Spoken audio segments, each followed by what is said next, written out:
غیر از جماعت نوجوانوں میں جو ذرا پڑھا لکھا طبقہ ہے اور اسلام کے متعلق سوچتا ہے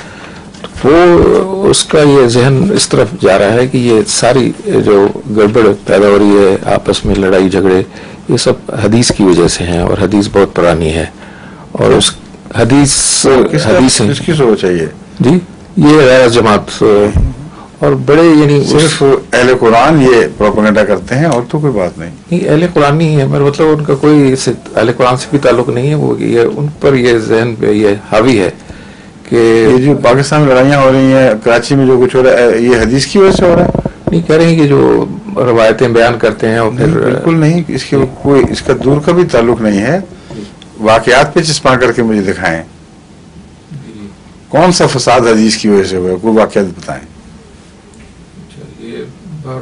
بات کرنے کا زیادہ موقع ملا نہیں پھر کریں موقع پیدا کریں ان سے پوچھیں بتاؤ یہ جو کراچی میں قیامت آئی پڑی ہے یہ کس حدیث کی بنا پر ہے اور جو رشوت کا بازار گرم ہے یہ کن حدیثوں کی وجہ سے ہے اور یہ ساری عدالتیں بے ایمان ہو گئی ہیں اور ان کے جج کہہ رہے ہیں اعلان کر رہے ہیں کہ ہماری عدالتوں میں کچھ سب کچھ ہوگا انصاف نہیں رہا تو یہ کس حدیث کی بنا پر ہوا ہے ان کا مطلب ہے کہ تفرقہ جو آپس میں ہے تفریقہ جب یہ قوم ایسی خبیث ہو جائے کہ ہر اچھی قدر سے باقی جاتی رہے ایک دوسرے کا خون مباح سمجھے بچے اغوا کرے اور قتل کی روزی کھائے تو کسی حدیث کی منتظر ہے فساد کے لیے اتنی لازم بات ہے